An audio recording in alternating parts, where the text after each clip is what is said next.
Pour moi, un vrai militant, c'est pas celui qui parle trop, mais celui qui essaye de faire quelque chose, d'apporter un plus concrètement, ou une partie de la solution. On ne peut pas trouver une solution d'une société, la solution globale de la société, c'est la société qui la trouve, qui doit la trouver, elle doit la gérer بالعقل. Les causes profondes des problèmes d'octobre 88, c'était un des grands problèmes, c'était le blocage par rapport aux jeunes couples. Et même si des gens qui ont réussi leurs études, etc., il n'y avait pas de logement. Il y avait le marché du logement, il y avait beaucoup plus de demandes que d'offres. Alors il y avait un blocage, il y avait la spéculation. Pour avoir un appartement décent, normal, à Alger ou là, il vous faut minimum entre 60 et 80 ans de travail, pour acquérir un logement en toute dignité. Alors donc il fallait trouver une solution à ça. Et au niveau de Ghartaya, comme toutes les régions d'Algérie, il y avait ce problème, donc il y avait des luttes de classe. Les jeunes qui disent automatiquement un jeune couple, peut-être qu'il est intellectuellement à un niveau, mais matériellement, il n'a pas les moyens qu'il faut. Donc quand il y a une maison ou un appartement qui est aux enchères, vu que question d'offre et de demande, c'est quelqu'un qui est déjà aisé qui peut l'acheter. Et le jeune ne peut pas l'acheter. Conséquence de ça, il y a la lutte des classes. Alors il fallait trouver une solution. La solution, on a essayé de trouver, bien sûr, il y a d'autres solutions. On a voulu créer une cité jdida. Déjà, en ce qui concerne le terrain il sera au prix raisonnable. Et vu que c'est un terrain domanial, donc on l'a acheté Meddoula, Sahara, Jbel, il n'y avait absolument rien. Donc déjà on gagne le prix du terrain. Si on ne le paye pas, on l'achète, les domaines, mais le prix il est beaucoup plus à la portée que... Donc le génie Tana, Sahara, il fallait essayer de voir comment تكون الأصالة والعصرنة. Le côté de l'Asala, il ne faut pas oublier qu'on est en train de construire à des gens qui ont une histoire, qui ont une culture, qui ont une religion. Et c'est des gens du XXIe siècle. Il y a en tout 1050. Donc c'est une cité qui fait à peu près entre les 5500 à 6000 habitants. On l'a construit par étapes. On a commencé par 200, 140, 200, je crois, c'est bien ça, 183. La première étape a été achevée? Alors la première étape, elle a été achevée, distribuée en novembre 2000.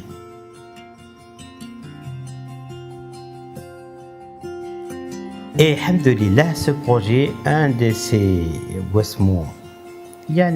avantages ou de ses réussites à nos yeux, c'est le fait on a fait depuis 2000, on a fait 7 ou 8 distributions, le plus. Et alhamdoulilah, on n'a jamais eu de problème à la distribution.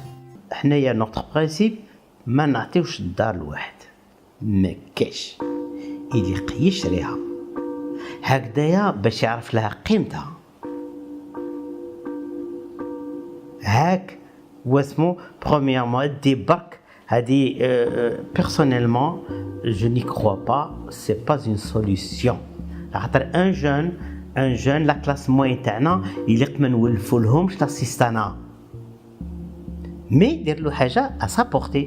ما ديرلوش لي بري تاع المهبل، دير له حاجه à sa portée, mais comme ça il va faire un effort d'économie, lui et sa femme, pour qu'il acquiert un logement en toute propriété. Voilà. Alors les principes pour qu'il puisse bénéficier d'un logement à Tafilet Tajdid, il faut premièrement qu'il soit marié. On ne vend pas des célibataires. Pour la simple raison, vu qu'il y a la crise, il faut commencer par des couples. Si c'est une femme, vu que c'est pas de sa faute si elle ne s'est pas mariée, chez nous, les sociétés internationales, c'est l'homme qui est cadavre. Donc il faut qu'elle ait au moins 30 ans d'âge et il faut qu'elle ait soit des enfants à charge, donc mariée, divorcée, ou la zouj ta'a toufa ou khallalaha des enfants, soit qu'elle ait des parents à charge. C'est-à-dire باش تسكن وحدها ما كاش. Homme ou femme, ما كاش. Deuxièmement, il faut qu'il n'y ait pas de maison en toute propriété auparavant, sans logement. Troisièmement, il faut qu'il n'ait jamais bénéficié de l'aide de l'État pour le logement. La khatarch, parmi les choses dans le projet Hadaya, on a essayé de faire un montage. Fait, premièrement, l'État qui lui donne une aide par le biais de la CNL, la Caisse nationale du logement. Deuxièmement, la société civile, c'est disons l'Ayan Ta'al Bled, qui font ce travail d'une manière bénévole. J'ai oublié de vous dire que c'est un projet à but non lucratif.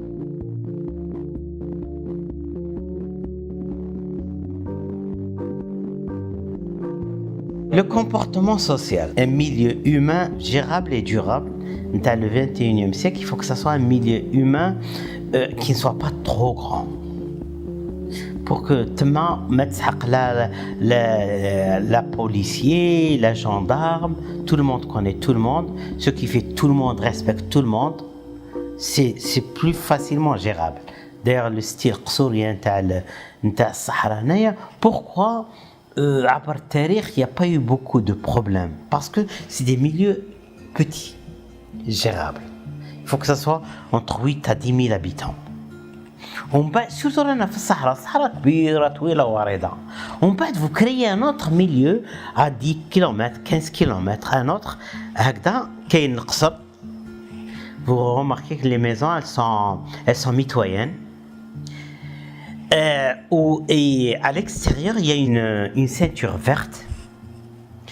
Et chaque propriétaire, il doit planter au moins un palmier et un arbre fruitier et un arbre sauvage. Il reste l'espace public, mais ça va lui appartenir. C'est-à-dire, il doit le planter. On va l'entretenir, donc il ne faut pas oublier qu'on est en plein Sahara. On va qu'il donne ses fruits, ses dates. Les dates c'est pour lui. Et de cette manière, vu qu'il y a l'espace public, donc il y a une chaîne entre les citoyens, entre les enfants, donc تكبر, donc تجي خشينا, etc. S'il ne le fait pas, bon, on est en train d'essayer d'éduquer les gens. Bon, vu qu'il y a un esprit citoyen, il y a... En général, à 100%, ils gharsou. Pour l'entretien, nous avons des hauts et des bas. Bon, mais il y a des gens, les vieillesses, heureusement qu'ils ne sont pas trop nombreux. Et il y a des gens, ils veulent faire du bien. Juste à côté, ça ne coûte pas grand-chose. Voilà. Mis à part ça, bon, le comportement citoyen, c'est le fait qu'on a divisé la cité en îlots. L'îlot fait entre 22 et 28 maisons. Et chaque îlot, il y a une maison, c'est-à-dire un propriétaire qui prend en charge la propreté de l'îlot pour une semaine. Ce qui fait maintenant juillet, la deuxième semaine de juillet, îlot par exemple 52, nous avons des associations, une association de quartier, îlot par exemple 52, deuxième semaine de juillet, c'est la famille Intel qui est responsable de la propreté de l'îlot Hadak. Si l'îlot il est propre, c'est grâce à cette famille. Si elle est moins propre, si l'îlot il est moins propre, c'est à cause de cette famille. Et de cette manière, à peu près chaque 13 mois, 14 mois, je vous lis la première famille la responsabilité. Et ce comportement fait que les enfants يتعلموا la propreté. يتعلموا يعودوا ما يرميوش je ne sais pas moi ياكلوا اسمه يقعدوا لو بو تاع لا غلاس تاعو ولا ما يرميش برا. Il y a des endroits là où il doit le jeter.